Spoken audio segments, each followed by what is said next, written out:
Om Swastiastu. Assalamualaikum warahmatullahi wabarakatuh. Perkenalkan, nama saya Iwayan Prima Pranajaya dengan NIM 22420090 dengan mata kuliah Hukum Hindu. Di sini saya akan mempresentasikan tentang artikel ilmiah yang berjudul The Right and the Good. Yang pertama, pengantar dan kritik terhadap teori-teori lama. Yang pertama, egoisme etis. Teori ini bilang kalau tindakan itu benar jika ujung-ujungnya menguntungkan atau memberi kesenangan bagi diri kita sendiri. Ross langsung menolak ini karena dalam kehidupan nyata, sebagai besar kewajiban moral kita justru menuntut kita untuk menghormati hak orang lain dan membantu mereka bahkan walaupun harus berkorban atau rugi. Yang kedua, utilitarianisme hedonistik. Teori ini mencoba memperbaiki egoisme dengan berkata bahwa tindakan yang benar adalah yang menghasilkan kesenangan paling banyak untuk orang banyak. Menurut Ross, teori ini punya satu kesalahan bisa, yaitu menganggap kesenangan adalah satu-satunya hal baik di dunia ini. Yang ketiga ada utilitarianisme ideal, teori G. E. Moore. Teori ini merupakan puncak dari semua teori yang menilai kebenaran berdasarkan hasil akhir.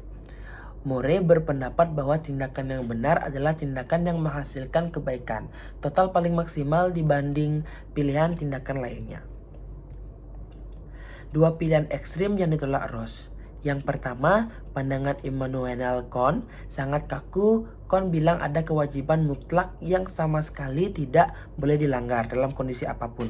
Seperti dilarang berbohong, bahkan walaupun dampaknya bikin orang lain celaka. Yang kedua, pandangan utilitarian Moore dan Rochdale. Teknik longgar, mereka bilang janji boleh dilanggar begitu saja kalau langkah itu bisa menghasilkan kebaikan yang sedikit lebih banyak. Yang ketiga, konsep prime phase duty vs actual duty. Yang pertama, kewajiban prime phase kewajiban bersyarat, tanggung jawab moral yang otomatis muncul karena jenis situasinya. Yang kedua, kewajiban actual duty, tindakan yang benar-benar harus kita lakukan di lapangan setelah menimbang-nimbang semua kewajiban prime phase yang saling berbentukan. 6 daftar kewajiban prime phase menurut Ross. Yang pertama, kewajiban dari tindakan kita di masa lalu, kesetiaan, fidelity, menepati janji termasuk janji tidak tertulis seperti tidak berbohong saat mengobrol.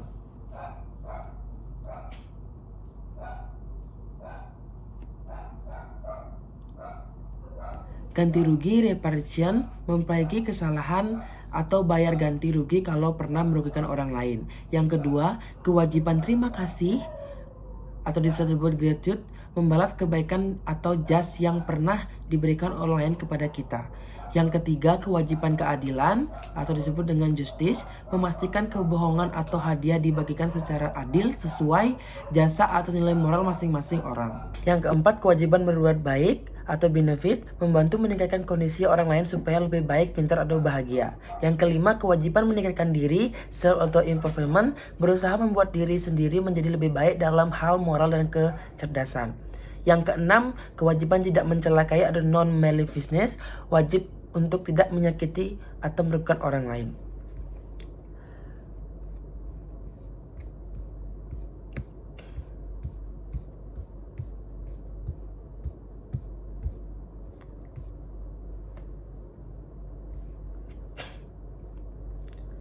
Cara menyelesaikan bentrokan kewajiban. Yang pertama, risiko moral atau moral risk. Setiap kali kita memilih satu tindakan di atas kewajiban lainnya, kita selalu mengambil risiko moral. Yang kedua, keganjalan batin atau competition. Kalau kita terpaksa melanggar janji ketemuan karena harus menolong orang kecelakaan, kewajiban janji itu tidak hilang begitu saja. Kita bakal merasakan competition tidak enak hati. Epistemologi moral, dari mana kita tahu itu benar. Yang pertama, jelas dengan sendirinya kita tahu kalau menepati janji itu baik atau menyakiti orang itu buruk lewat situasi pikiran kita sendiri. Yang kedua, data etika. Data utama dalam etika adalah keyakinan moral yang sudah tertanam pada orang-orang di jaksana dan terdidik dari generasi ke generasi. Perbedaan antara tindakan benar dan tindakan baik. Tindakan yang benar Ini murni soal bentuk luar tindakan kita di dunia nyata tanpa melihat niatnya. Contohnya kalau kamu mengembalikan uang tepat waktu, tindakanmu itu benar. Yang kedua, tindakan yang baik secara moral. Tindakan baru dianggap baik secara moral kalau bentuk luarnya sudah benar dan didorong oleh niat yang mulia seperti melakukannya tulus demi kewajiban itu sendiri. Atau karena rasa empati kepada sesama. Artinya fokus utama kita sehari-hari adalah melakukan tindakan yang benar terlebih dahulu secara nyata. Suatu tindakan berharga bukan karena hasil akhirnya, melainkan karena kodrat tindakan itu sendiri yang memang pada dasarnya benar. Sekian dari presentasi saya. Terima kasih. Om Santi Santi Santi Om.